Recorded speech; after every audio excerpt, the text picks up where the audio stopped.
and the Australian Trade Minister Don Farrell has recently returned from Europe. He'd been in Geneva working on a free trade agreement with the EU, among other nations and groups, that has already been years in the making. He joined me in the studio a short time ago. Trade Minister Don Farrell, thanks very much for your time. Last time we spoke, you were at the WTO in Geneva and spoke about your confidence about landing a deal with the EU. Where does it sit now? Look, I'm still confident, Kieran.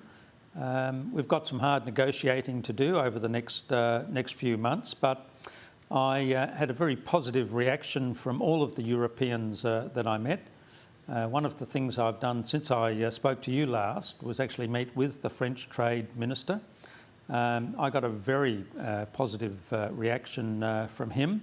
I believe any obstacles that might have been in the way as a result of decisions from the former government, they've put aside, and I think we can work with them and the rest of our European friends to get a free trade agreement. One of the things I did was meet with 15 or 16 members of the European Parliament. These are, of course, the people that are going to have to make a decision as to whether we do or don't get an agreement. There was almost an audible sigh of relief about the change of government. They're coming to Australia in the next few weeks. I'm going to be meeting with them just to reinforce our view that it's an important agreement and it's one that we have to get onto very quickly. When you speak about the sigh of relief at the change of government, you mentioned that to me previously. Is it all about the climate issue in your mind, the fact that your government's more forward-leaning on it? Look, that helps. I think that's going to be make it easier to get an agreement. But it's not just that. It's about the relationships. We're not a bombastic government. We're not treating these people with disrespect, as I believe elements of the previous government did.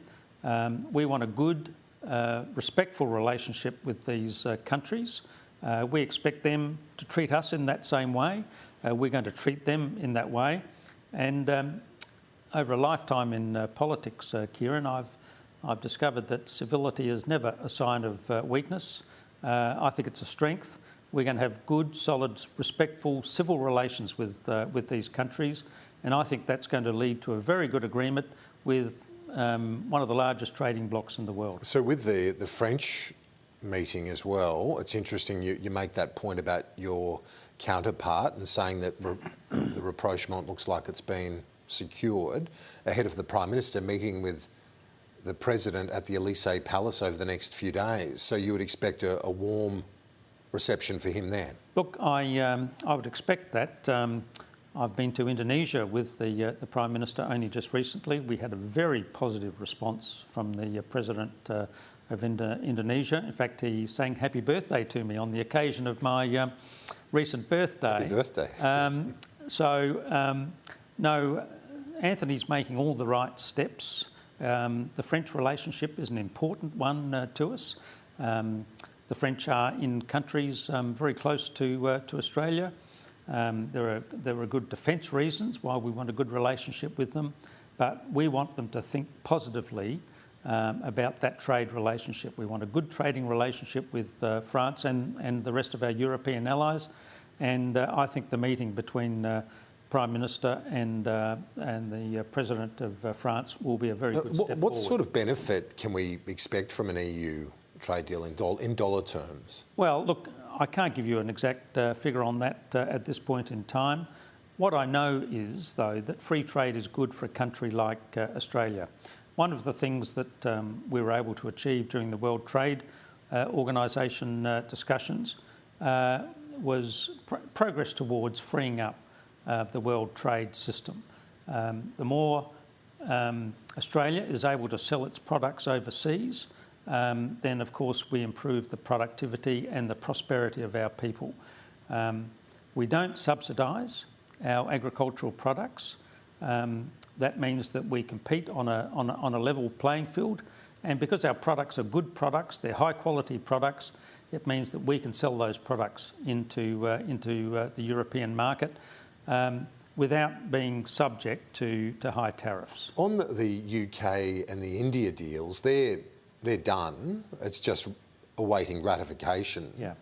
Would you like to see that happen within the first days of the Parliament sitting? Well, we'll set the process going. What you have to understand here, Kieran, is that the previous government signed particularly the UK trade agreement last December, but nothing was done during the period of the last Parliament to implement the agreement. Steps have to be taken at the Australian level. And what happens when the Parliament gets prorogued is that whole process stops and it has to be started again. Have you reached out to the British to say it's a priority for you? I met with the British Trade Commissioner, the British Trade Minister. She's coming to Adelaide in a few weeks' time. I hope she's going to come and visit my vineyard in the Clare Valley. She's already indicated that she would. Soft power. Well, look, as I said... Soft power diplomacy. As I said, look, you don't have to be bombastic in this game. You can have civil relations with these people. Last night, I met with the British High Commissioner to let her know that we're full speed ahead for this. The government should have done it in the last Parliament. There were weeks when they didn't have any legislation to present to Parliament. They could have got through. The whole process has to start again, unfortunately, and I'm going to make that a priority. The other huge elephant in the room is the China relationship. We still, even through the rockiest periods, our growth in exports has continued. It has, yeah. Which I think would surprise a lot of people, but the size of our exports has continued to grow to China. Is that a priority for you? And have you had any signs that you might be able to have talks with your counterpart after we saw Richard Marles meet with his? Yeah. Well, look, Kieran, I held out the olive branch to my counterpart from China. I said we were happy to meet at the WTO. Unfortunately, even though the conference went for 5 or 6 days, the Chinese minister was only there for just over 1 day. We weren't able on that occasion to meet, but I don't think that stops us from meeting in the future. The invitation from my point of view is still open. As you say, trade has actually grown with China over the last 2 years of the pandemic. We have put too much, I think, too much in the one basket in the past with our relationship with China, but we've got really good products that we used to sell into China. There's wine, there's meat, there's barley, there's crayfish. All of those industries have stopped being able to supply the Chinese market. Now, we want them open again. The only way we're going to get that is by having some discussions with them. And do you think those relationships in a trade sense, in economic sense, help soften the edges of some of the other differences? Look, again, I don't think... well, the first point I'd make is nothing we should do in this area should impact our national security. Our national security is our number one priority, and I know it's Prime Minister Albanese's number one priority. But that's not to say we can't have a respectful relationship with the Chinese. It's not to say that the $20 billion worth of business that we've lost in just those 4 industries alone can't be reopened. And my objective into the future is to, as best I can, try and re-establish that relationship with the Chinese, get them to understand our point of view. Their people like our products. What we know is when we were supplying them with all of those products I mentioned before, they like our products. We need to get back into the Chinese market. And finally, as Special Minister of State as well, we've seen a bit of a stink about some of the arrangements for new crossbench MPs and their staff. Is the government open at all to compromise, do you think, on that? Look, the Prime Minister has written to all of the incoming Teal and independent MPs. The issue did get out of hand under previous governments. I think the Prime Minister has proposed a sensible arrangement, and I'm looking forward to having discussions with those Teal and independent people about implementing what the Prime Minister has written to them. Do you reckon there's any wiggle room? I just spoke to a few of them. They're on their day one at Parliament for their orientation, and they all hoped there might be some compromise. Look, the government's made its decision in this regard.